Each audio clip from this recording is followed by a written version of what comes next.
Hello, everybody. Welcome. Welcome to the UCLA Institute of American Cultures Fall Forum. The IAC at UCLA acknowledges the Gabrielino Tongva peoples as the traditional land caretakers of Tovangar, which is the Los Angeles Basin in Southern Channel Islands. As a land grant institution, we pay our respects to the Anukvetam ancestors, Ahi Hirom elders, and Iu Hinkam, our relatives past, present, and emerging. This afternoon, scholars representing the four ethnic study centers will be interviewed by a mentor on their current research. Our program will conclude with a Q&A. So if you have any questions that you'd like to ask our featured speakers, Nicholas, AJ, Farzana, or Jose, please do so in the Q&A box at any time. Now I'd like to introduce the Institute of American Cultures Vice Provost, David Ku.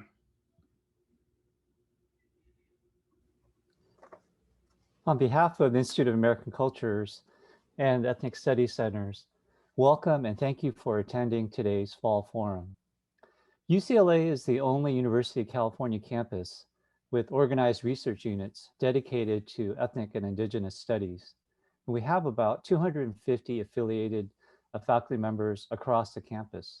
And we've been about the work in terms of advancing research for social justice for over 50 years. Especially in a time marked by a global pandemic and the push for racial justice, our work is needed now more than ever.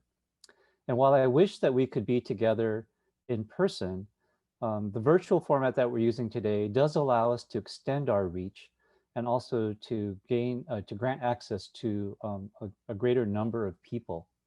So to students and alumni especially, I'd like to offer a special welcome. And although acknowledgements will happen at the end of the program, I wanted to add my own thanks to the many people who have made today's program possible. I look forward with you to hearing these four sets of conversations and for the discussion that will be sparked by your questions and comments. So help us to, as we think about what these presenters will be talking about, it will help us to learn together. And I hope to be inspired to imagine and to act. So thank you again for joining us today, and I turn it back over to our moderator. Thank you, David.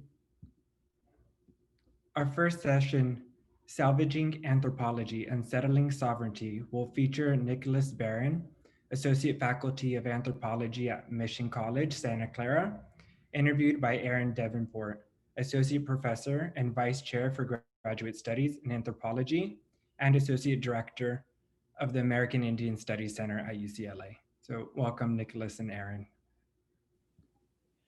Thank you so much. It's such a pleasure to get to interview Nick Barron, the IAC visiting scholar at the American Indian Studies Center. So Nick was an advisee of mine when I taught at the University of New Mexico. And when I left for UCLA, he was one of the students that made it most difficult to leave. His work is rigorous, theoretically nuanced, and he practices the very kind of ethical anthropology that is also the focus of some of his research. So to begin, Nick, can you describe your dissertation/book project, which leads up to your planned research project at the center? I can. Hi, Aaron. Hey. First of all, it's great to be here with everybody. So thank you so much.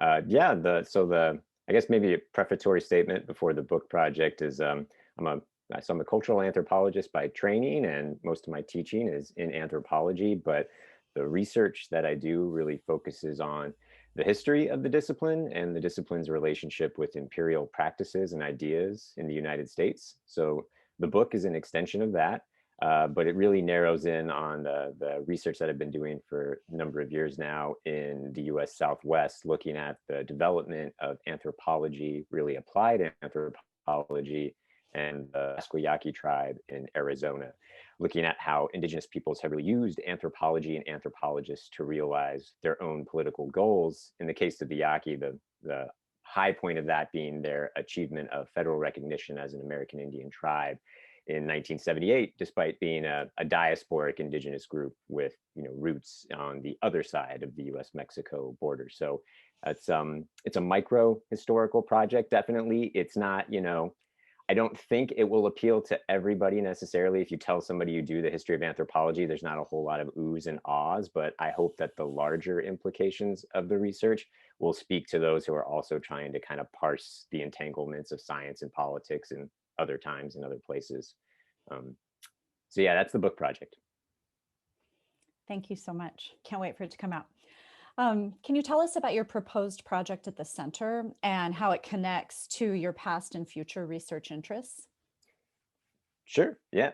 So the IAC research that I had proposed was sort of born out of the book research. There was kind of this somewhat surprising, but ultimately not very surprising historical connection that I stumbled upon, which is that one of the primary interlocutors of the Pasquayaki is a gentleman by the name of Edward H. Spicer, an anthropologist of the 20th century. And Spicer is usually most known, if he's known in conversations around anthropology, for being a scholar of the Southwest, working with indigenous communities like the Yaqui.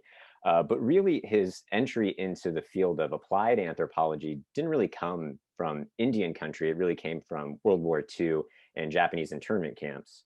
And I say surprising, but not surprising, because the Second World War, you have a long history or a short history, but an impactful history of social scientists basically operationalizing their scientific training for governmental work. And the kind of one of the more infamous bodies being the War Relocation Authority, which was established to facilitate the forcible internment of Japanese nationals and Japanese Americans. Many anthropologists came to work for that organization. Spicer was one of them. They served as community analysts as well as administrators. And what hasn't really been addressed as much is that really after World War II, many of those individuals then sort of return to their proverbial field sites in Indian country, and they become influential figures in the anthropology of Native North America. They start to make major contributions to public discourse around post-World War II federal Indian policy. And so in some ways, my IAC research is a very basic question, is that I want to understand better how that experience of Japanese internment might have shaped the ways in which those anthropologists would then come to understand and work with indigenous communities in the post-World War II milieu. Well, this connects quite directly to my third question, which is, in what ways do you think your work has the potential to dialogue across centers? Because I think this is something that's really unique about this project and very exciting. So if you want to say anything more about that. Oh, yeah. Yeah. And I like the phrasing of it, of like how it sort of dialogues across the centers. I don't necessarily think of it as being anything that's a unique contribution on my part. The history itself is dialogical, which is what I find fascinating. The fact of the matter is that anthropologists have been implicated in various iterations of US imperial power, internment and federal Indian policy, which I conceptualize as being part of American imperialism, just being two of those things. So it's really great, because on some level, I don't have to sort of build some artificial conversancy between, say, like Asian American studies and Native American studies. The goal really, the task is to actually sort of make those connections a little bit more visible and to better understand what their implications might be. So you're from California. You went to a California community college, then UCSC before going on to UNM for your PhD. And now you're teaching anthropology at a community college in the Bay Area. So this is a real full circle. Can you talk about the potential for community colleges to be integrated into research and publication? Hell yeah. So first of all, I'll preface it by saying that the modern community college system is one of California's great gifts to the world, perhaps second only to the Black Panther Party, which also came from a California community college, Bay Area, and then also the entirety of San Francisco Bay Area punk. So those are the main contributions, and you're all welcome for that. I think that there's definitely room for community colleges, in particular community college faculty, to be integrated into the sort of traditional realms of academia, research, and publishing. The potential is already there, because there's plenty of people, even though community colleges are primarily teaching institutions, that's what you're hired there to do.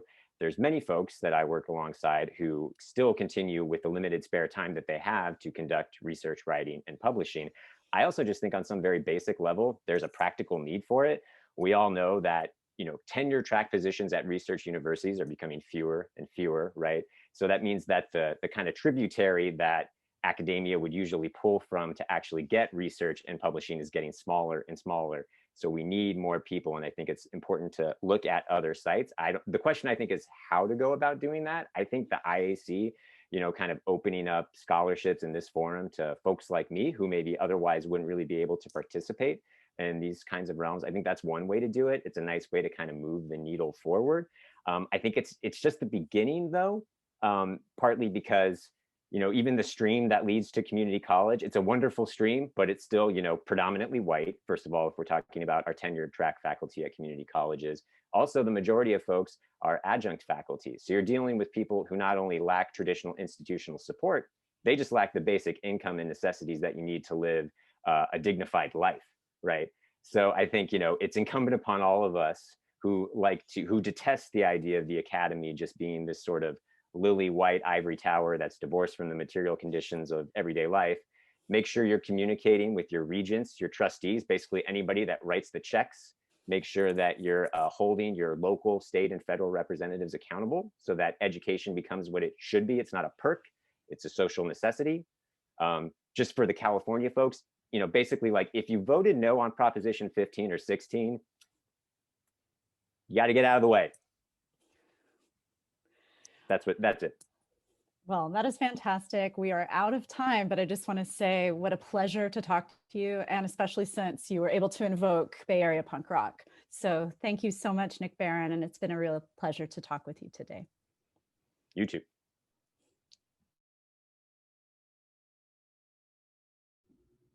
Yeah, I still have a couple giggles that I got from your contributions, the contributions that you mentioned that the world should thank California for. So thanks for that, Nick. Our next session is called Unsanctioned Atlanta, Immigrants Making Place in the New South, which will feature AJ Kim, Associate Professor of City Planning in the School of Public Health at San Diego State University, interviewed by Karen Umamoto, who is the Helen and Morgan Chu Chair of Asian American Studies Center and a professor in the Department of Urban Planning and Asian American Studies. Welcome. Hi everyone. Hi, Karen. I see some familiar names in the attendee list, which is exciting. Good to see everybody there as well. My project that I'm really excited to return to UCLA for to kind of wrap up is based on 5 years of field work on changing demographics in Georgia and how it's become one of the most rapidly unwhitening places in the country, and arguably one of the most important places for immigrant studies in the United States. It is, reflective of a nationwide trend where immigration is a primarily suburban phenomenon. And also Atlanta, the metropolitan area, has really become so popular in terms of immigration and refugee resettlement that it's added more immigrants to the population than New York, LA, Chicago, and Boston. And one of the reasons that's really important for the field of Asian American studies and also urban planning, and I'm sort of in both, is because a lot of our studies about immigrant integration have been traditionally based on these prior understandings of what the global city looked like. So I'm going to take you with me to give a sense of what Georgia looks like and also how it turned blue. Recently, I think Georgia's been on lots of people's minds. Again, it's sort of very common now that really centralized immigration is happening less in the urban core and more in the suburban areas. So this is a map of suburbanization, suburbanizing diversity in Atlanta. Typically, we talk about Atlanta as a Black and white place, but it has just become increasingly less so. So on the left, you see the darkest blue is sort of monoracial white. And on the right, you see that as well for Black, but all the yellow and orange areas are actually where immigrants and refugees have been going and growing in huge kind of numbers, upwards of 1,000% population boom in many of those places. So another way to look at that is with this diversity index. And here you can really see the suburban diversity that CNN, New York Times, LA Times has been talking about that explains why Gwinnett County, where my mom lives and my daughter lives and I was living. This is, one of those counties that has been changing blue, voted for Abrams in 2018, and then all these other places as well, which is really these dense areas that are behind the flip and behind the victory this term. So I want to take you to one of the towns that I worked with as a project for this book project, and is reflective of what it really looks like in the state of Georgia. And that's Clarkston, Georgia, right here. So you can see it's a tiny town of about 8,000 people, and yet it is more than 50% foreign born. So this is where we went to do the study, and our study was conducted in this very small town with 42 countries of origin. So really dealing with a lot of linguistic access and issues. For example, in the city, language is available for translation. Spanish language is spoken, not Spanish. Recommendations we made to the city, sanctuary among them, to become a sanctuary city, and the city's response in 2016 is sanctuary is unnecessary because we have legal immigrants, AKA refugee residents. And then of course, as we were wrapping up the study in 2017, everything changes, and we saw the rapid detention of Somali families, particularly fathers in the community, in a span of a few weeks. So I would say that I'm not going to speak too much longer here because I want to talk about the Q&A, but what I was really sort of stalled out by the loss that people started experiencing in 2017, and it was hard to recover. I have thousands of data points in these very immigrant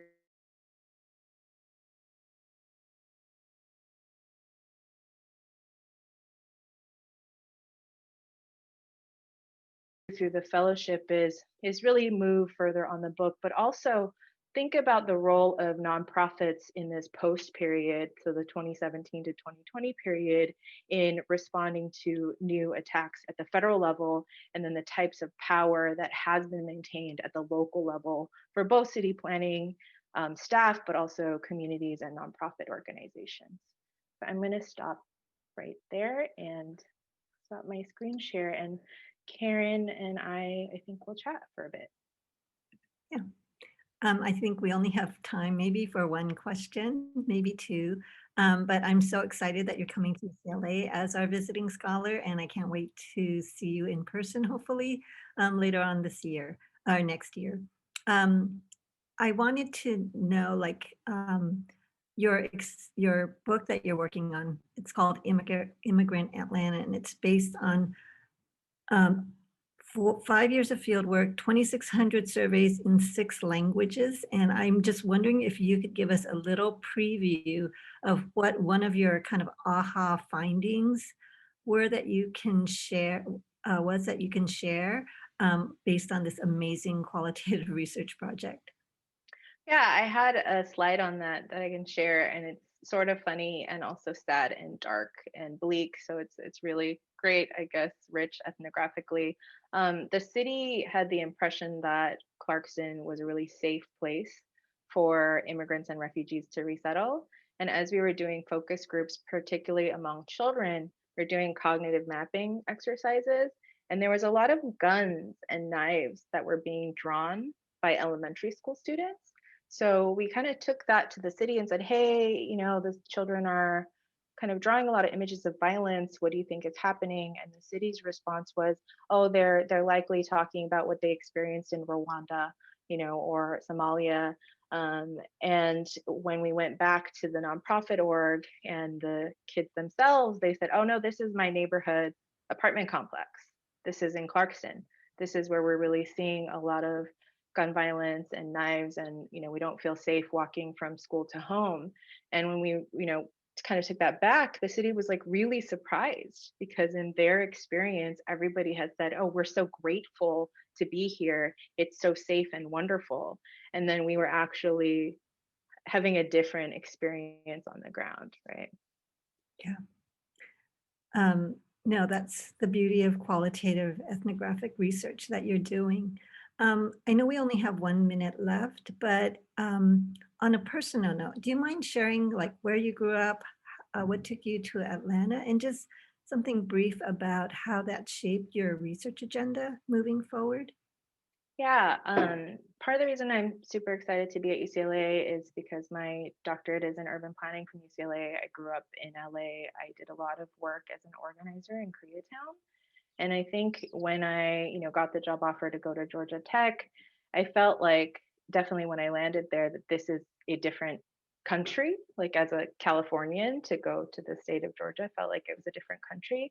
And at the same time, the type of grassroots organizing that I had experience in Los Angeles and then also was seeing happening in Georgia was very applicable.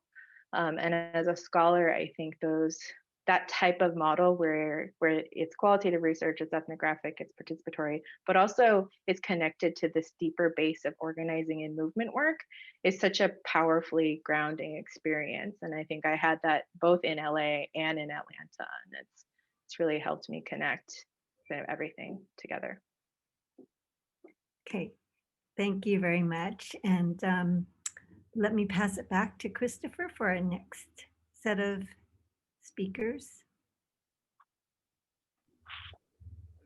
Thank you so much, AJ. What an honor to hear about your research and to learn more about demographic shifts in Georgia in this particular moment. It's very intriguing. Our third presentation is called Addressing Racial Stress and Trauma and Utilizing Racial Socialization in Families and Schools with Farzana Salim, who is UCLA's Chancellor's postdoctoral fellow at the Bunche Center. Farzana will be interviewed by Tyrone Howard, a professor of education and African American studies, the Pritzker Family Endowed Chair in Education to Strengthen Families, and the director of the Black Male Institute. Welcome, Tyrone and Farzana.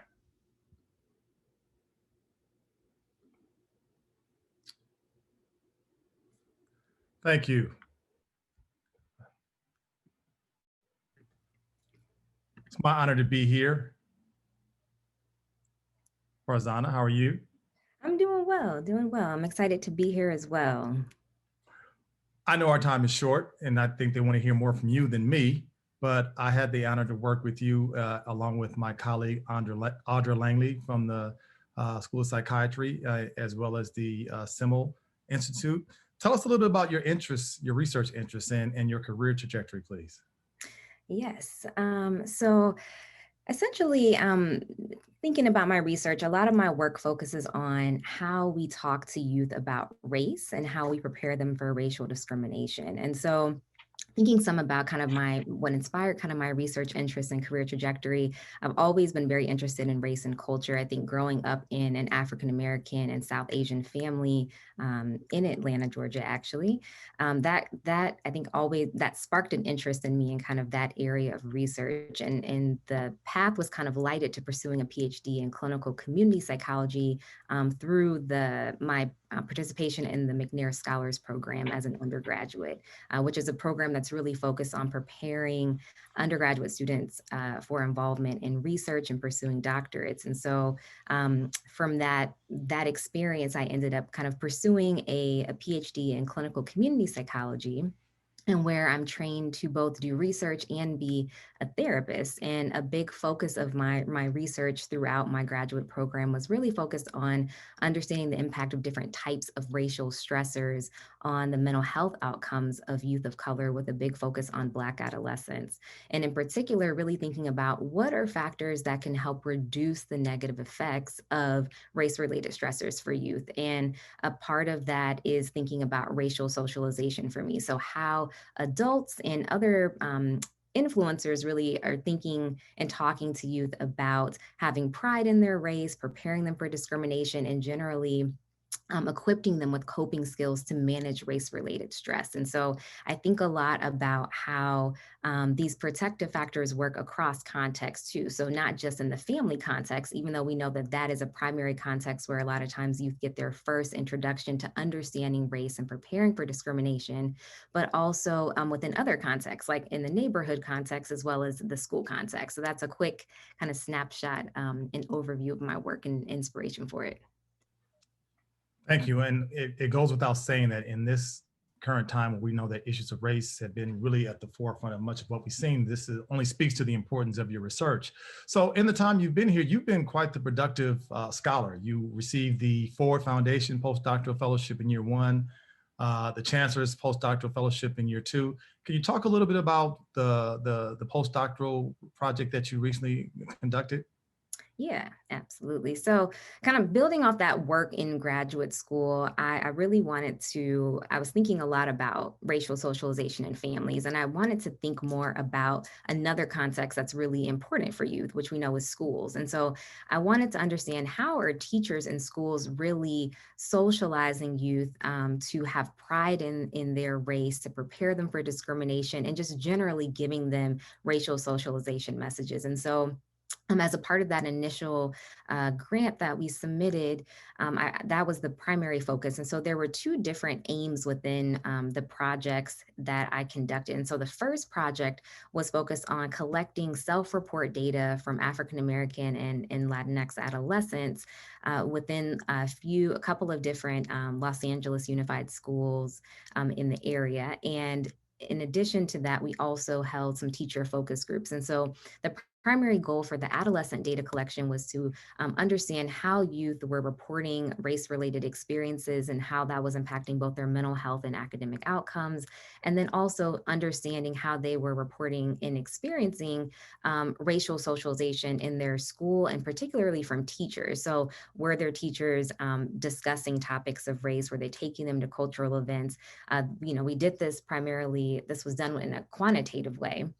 But in addition to that, we also held some focus groups with teachers to really understand teachers' comfort in addressing topics of racial stress within schools, providing ethnic racial socialization in schools, and also trying to understand if there was some sort of intervention or resource that was developed to help teachers in terms of their comfort and ability to do this. What would they really want to be in it? And I think a couple of just interesting takeaways from some of those focus groups that I'll mention is that I think out of the couple of focus groups that I ran, I noticed that teachers were saying they felt like it was a very important and relevant topic to discuss race and racial stressors, especially as it related to current events impacting youth. But a lot of them said they felt a little bit sometimes unequipped on how to address the issues, and also had a hard time juggling priorities because they have so many things that they're trying to do in terms of managing classroom behavior, also going through curriculum, providing different types of support for students. And so this felt like something that they thought was important, but at the same time were finding challenging.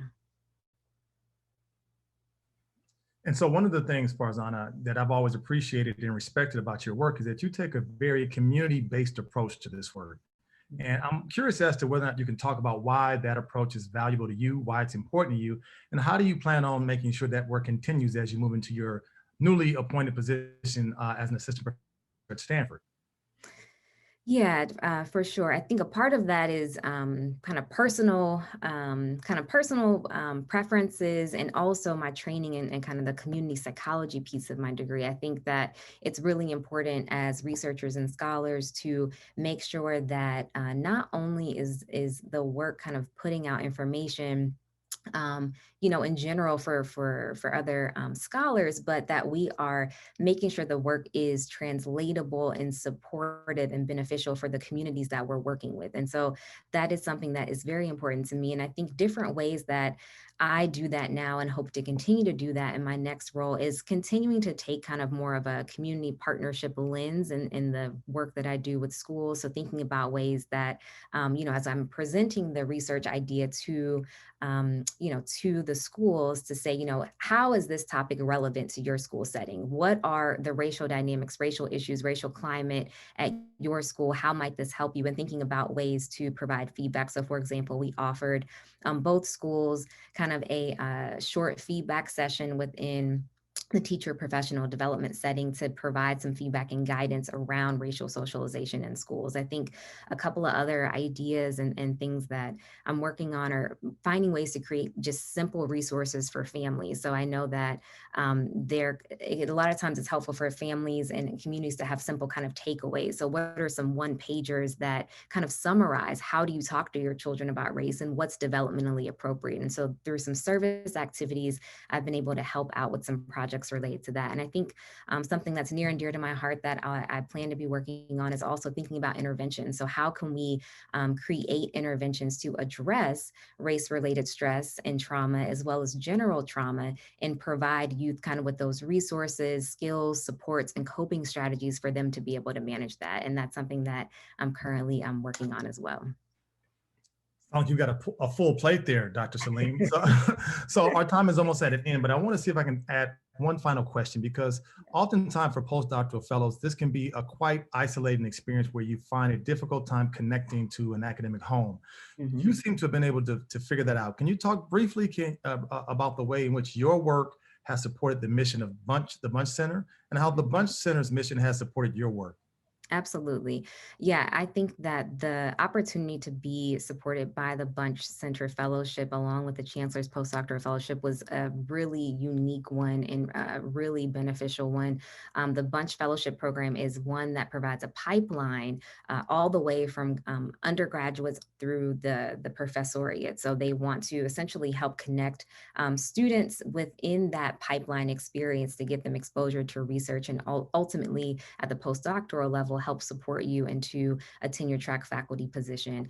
And the center provides a lot of resources to do that. I think for me, I was lucky to have great mentors with you and Audra. In addition to that, it also provides access to certain infrastructure and resources like funding, additional kind of faculty opportunities to connect, and opportunities to kind of build partnerships and relationships with other junior scholars at your level. And so I think that the benefit of having that within the Bunche Center was really beneficial for me and supported my research and ultimately supported the mission of that Bunche Center Fellowship to support and study Black life. Well, we are honored to have you as part of our UCLA community, and we know that you will represent us quite well up north. So congratulations and continue to do the important work that you're doing. Thank you. Thank you. Thank you. Thank you so much, Farzana. I just felt like the air in the room expanding around me when hearing you talk about your work. I'm so excited to continue to see the impact that you'll make in the community and for educators at large. I also want to provide a very quick nudge to our listeners today that the Q&A button is there at the bottom of your screen. If you wanted to drop any messages in the Q&A, we'll be addressing those questions after our last presenters. So our final session is going to be Hidden Burdens, Experiences of Latino First Generation and Working Class Sociologists with Jose A. Munoz, Associate Professor of Sociology at California State University, San Bernardino, interviewed by Matt A. Barreto, Professor in the Department of Political Science and Chicano and Central American Studies. Welcome, Matt and Jose. I think Jose is here and has some slides to share, and then I'm going to jump in with some questions right after. So let me just, without further ado. Thank you very much, Dr. Barreto. I'm very lucky that Dr. Barreto, all-star researcher, is serving as my mentor. I've known him for over 20 years, so it's great that we're able to work together here. I wanted to start off by talking a little bit about how I got into looking at first generation and working class scholars. I was honored to be invited onto the American Sociological Association Task Force on first generation and working class sociologists in the discipline. And that was in 2018. In 2019, we submitted or we sent out a survey to 5,000 members. We got 1,700 responses, and in this time so far, I've been looking at 57 Latino faculty that answered the survey, okay? And in the next couple of slides, I just wanted to show you very briefly what I've been working on, okay? And in the next slide, you'll see that I'm describing the population that I'm looking at. So I'm looking at Latino faculty. I'm interested in gender. I'm interested in first-gen status, obviously, working class backgrounds, and also wanted to show the audience that I have a nice spread looking at full professors to non-tenure track. And in the next slide, I show the themes that I'm interested in. The major theme is this idea of invisible labor, which I'm calling hidden labor. And hidden labor, for example, has to do with faculty being assigned excessive amounts of service and committee work in comparison to other scholars or other faculty members.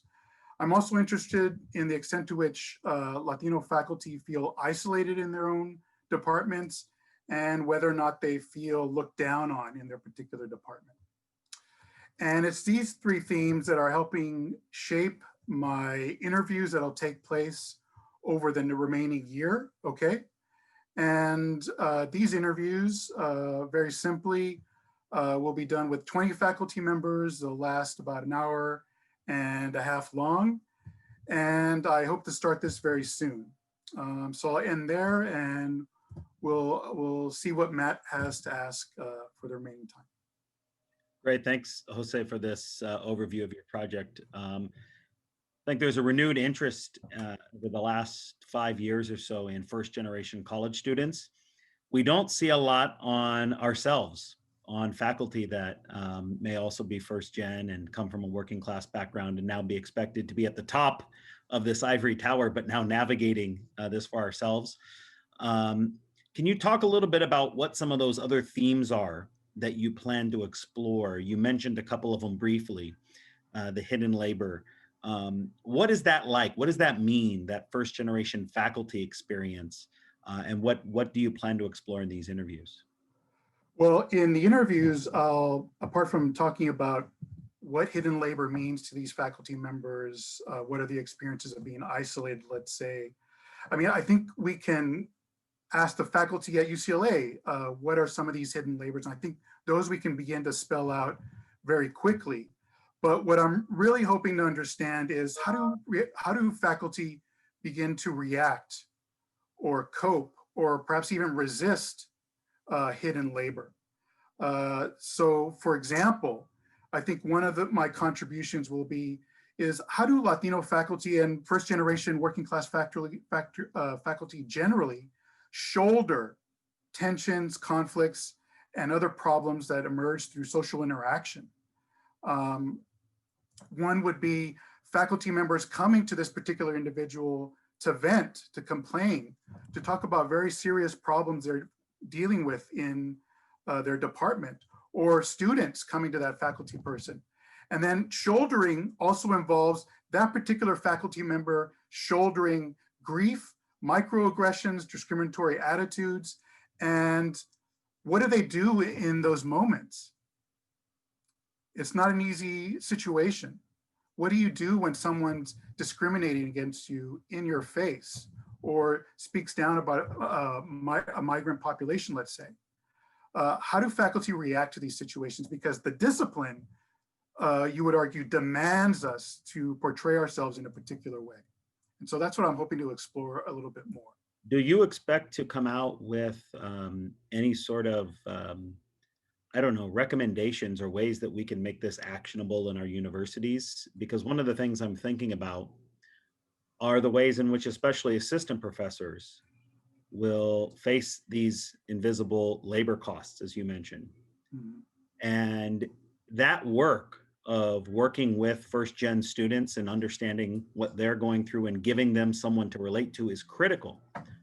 But if they're at a university with standards on tenure and promotion, they've got to make sure they get their accomplishments done. And so what is the balance there? At what point is it okay for a professor to say, I need to fulfill these other requirements as opposed to I need to continue to provide that outlet? It's so difficult. So do you see some real world implications of this? Something that perhaps could lead to recommendations for universities to consider? Mm-hmm. Yeah, I think a lot of folks have a default response and they point to mentorship, but mentorship has to be meaningful. And we want to think about our assistant professors as the folks that we're trying to develop. And so some of the things that we need to do in order to develop them is using perhaps peer mentorship, assistant professors meeting with associate professors or other assistant professors, okay? I think those kinds of meaningful programs would help someone socialize into the discipline a little bit better. I also think the first gen scholarship on undergraduates can help us understand faculty from these backgrounds, right? A lot of this literature focuses on this sense of belonging. I've yet to find any articles that talk about this sense of belonging in terms of faculty. And I think that's some of the issues that we're dealing with. How do we get a faculty member to feel connected, okay? And if I were to give one insight that I've found so far, is that faculty from first generation and working class backgrounds, they feel connected to their students oftentimes, but that might be the only place, and that's a problem. And so we want to think about what are the faculty doing to socialize, to come up with more meaningful mentorship programs, and make the faculty member coming in actually feel connected. And I think this also starts in graduate school as well, which we can talk in the Q&A later on. Yeah, that's exactly. I think we see a lot about burnout.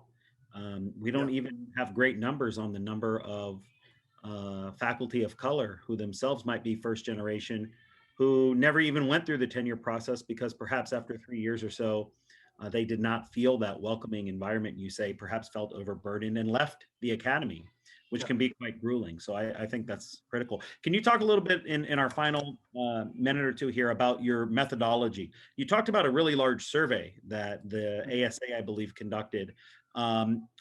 However, I only saw maybe about 50 or so Latino respondents there. Is that the rate of representation? Is it that low? And what do you hope to uncover with your in-depth interviews? Well, it was about 4.5% of the sample. I mean, I think it is representative in many ways. The survey collected information on folks both current and going back 3 years. Obviously, we would like to higher sample, but like I like to tell my undergrads and graduate students, sometimes you just got to work with what you have. And those 57 cases told me a lot, but it also told me that I need to explore these themes through in-depth interviews. So if we think about hidden burdens, we did have some open-ended responses, but they didn't reveal a lot. So I'd want to know more about, well, what's the context that shaped why someone came to you for a particular problem? And then how did you handle it? What might have been the strategies you provided that particular individual with how to deal with microaggressions, prejudice, or dealing with burnout, right? Because I think one of the other things that we'll learn from my study is how do faculty cope with the kinds of pressures that they're under, okay? And I think the in-depth interviews will reveal the context, the patterns, and allow me to explore, well, what does isolation mean for a faculty member? I mean, does it just mean people don't talk to you? Does it mean people ignore you when you have something to say? What does that mean in the room during a faculty meeting or at some event on campus? What does that mean? So that's what I'm hoping will come out from, that'll emerge from those in-depth interviews. I think this is fascinating. I wish I really would have had your research and your report to read when I was starting as a first-year assistant, because this is critical work for our colleagues and peers. Thank you, Jose, for joining us here at UCLA. Thank you for the work you're doing. It has critical value and importance. I'm going to turn it back over Chris, All right. Chris Soto, for the next part of the program. Thank you. No problem. Thank you also, Jose, for your research and for putting language to what so many of us are experiencing in academia. So now we'll move to the Q&A portion. We'll be joined by Nicholas, AJ, Farzana, and Jose. And once again, feel free to drop your questions in the Q&A if you have any. The button is at the bottom of your screen. I'll start here with a first question from an anonymous attendee in the audience. I believe this question is probably for Jose. It is, what recommendations do you have for first generation ESL immigrant adult students who may not have a network of support from high school or community college or in their community and are in need of a mentor? Yeah, this is an important question and also a very tough question to ask. I think the experience of graduate students and undergraduate students is that it's really hard to find a mentor. And it's really hard to find good mentorship. But I would say start small if you can. You could start with that faculty member who you felt you really connected and go to their office hours. This is something that I plead with my undergrads all the time, and ask them about going to graduate school or the research projects that you might have. And if you have the time, I would try to attend smaller conferences to begin to meet people that tend to be student friendly, such as the California Sociological Association Conference. I think this is really the tough part, finding a mentor. There's one idea out there that people find their mentors. Mentors just can't be assigned. I think this is a difficult task, but I think you can begin to start with your own faculty and then try to get into some of these smaller conferences and begin to meet people because these smaller conferences are much less intimidating. Thank you. Another question that we have from an anonymous attendee in the audience. This question is for Dr. Salim and for the other speakers if they have any tips or suggestions. What practical methods would you suggest for pedagogical purposes so that we can have discussions about race and inequities in a classroom where students, and very oftentimes instructors, feel apprehensive about having such conversations?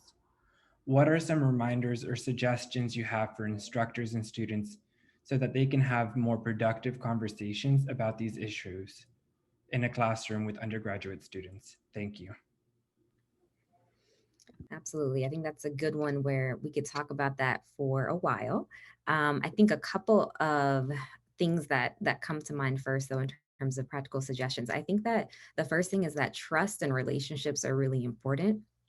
Just like when you were talking about a vulnerable situation, with someone, you generally want it to be with someone that you trust and that you have a good foundational relationship with. And so I think that conversations around race and racial stress are just like some of those other vulnerable, difficult conversations that you might have. And so I think that building that relationship and trust within the classroom setting in general is really an important starting strategy. And I think that also has to be kind of building that relationship and trust with individual students too. And so I think if there is a climate where topics of race are welcome within the classroom setting, if that's embedded within aspects of the curriculum or discussion, I think that in itself provides a foundation to be able to have some of those conversations. And I think that individual relationship building and overall climate that's within the classroom and hopefully within the larger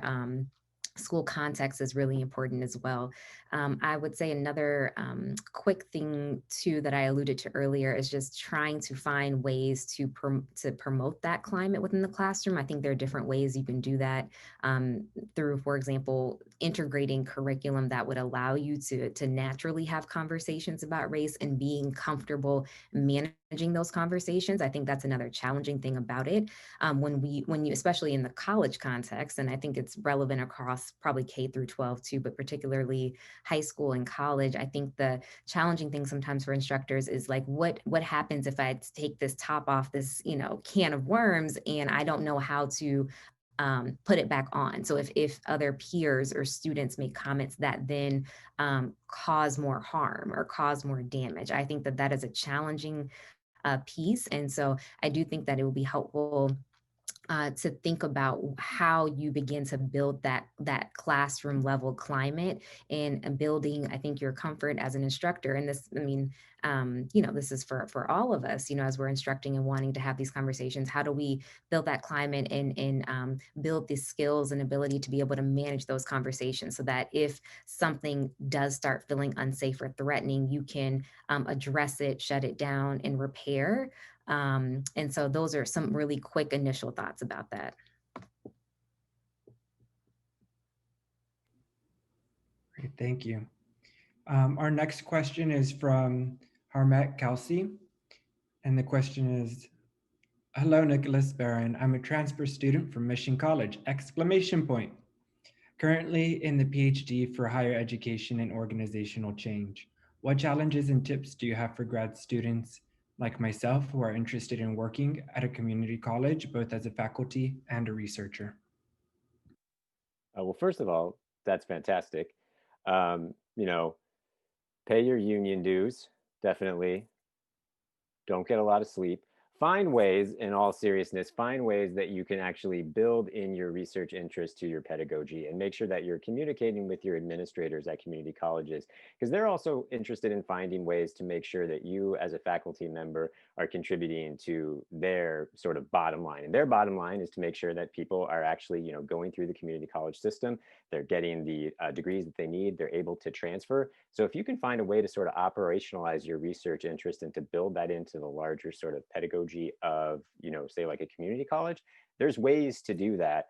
It might mean that you sort of have to sort of shift your own research interest. I don't think the current research that I'm doing right now around, say, like Japanese internment, I would have been motivated to do that already just because it was part of the previous historical research. I think actually teaching, a student body that is predominantly Asian American, where when you talk about Japanese internment, it's not theoretical to them. They can talk about their own grandparents' experiences in the camps.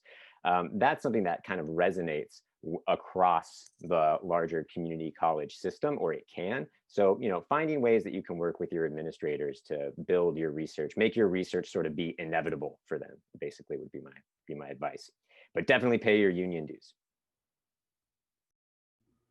Thank you so much. The next question is from an anonymous attendee, and the question's for AJ Kim.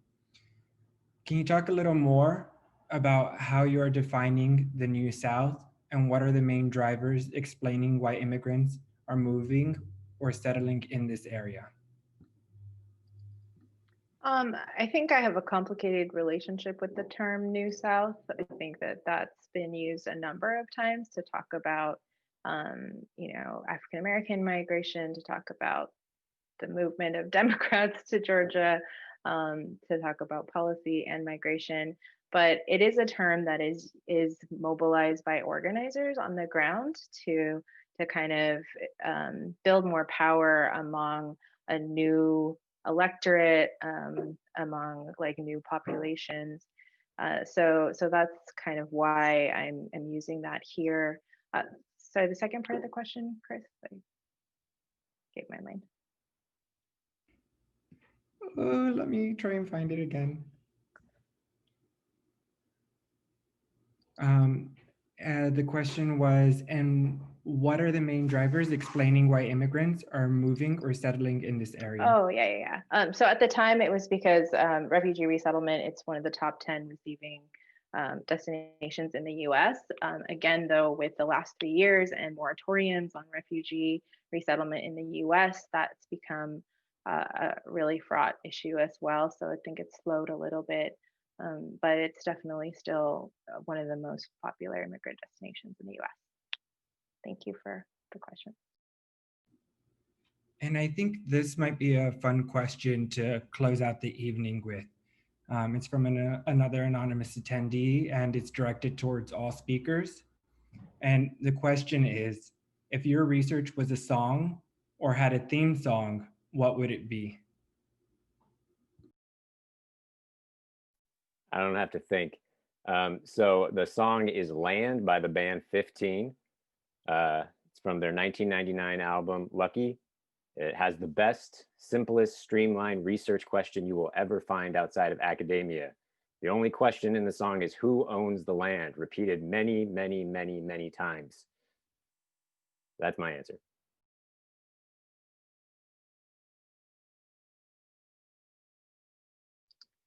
Mine is sort of my mind works in K-pop, and that was one of the things orally I missed about Los Angeles is just sort of the ubiquitousness of K-pop. And so when I got to Georgia and I found my first Korean cafe to write these stories in, and they were playing K-pop, I was like, I found the second home for this work.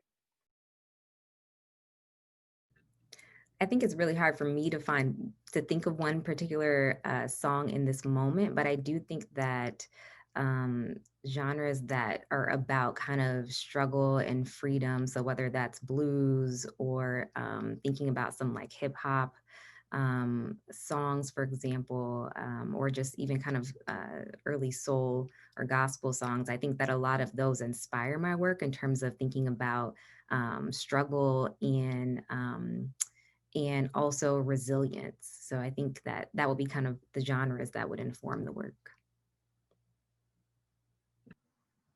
Yeah, I choose Working Class Hero, John Lennon, right? Working Class Hero is something to be, yeah? I think that's where my research is headed. You know, how can we think about the impact that working class folks can have on university life? Yeah. Wonderful. Thank you all so much for such an informative and inspiring event. I'll transition now into the formal closer, which is thanks to all our featured speakers and interviewers, the UCLA Development Events Team, the American Indian Studies Center, Asian American Studies Center, Ralph G. Bunche Center for African American Studies, and Chicano Studies Research Center. I'd also like to thank our co-sponsors, UCLA Alumni Diversity Programs Initiative and Initiatives, UCLA American Indian Studies Interdepartmental Program, Department of Asian American Studies, Department of African American Studies, and the Cesar E. Chavez Department of Chicana, Chicano, and Central American Studies. And thank you to our audience for joining this afternoon. If you enjoyed our program today, please be sure to visit iac.ucla.edu.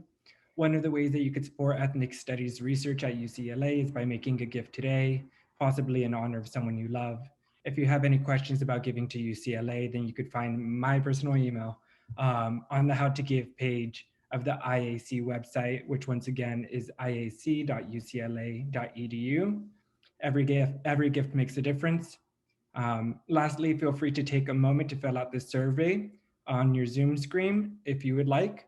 And thank you again, everyone, for attending the 2020 IAC Fall Forum. And we hope to see you again soon. Bye.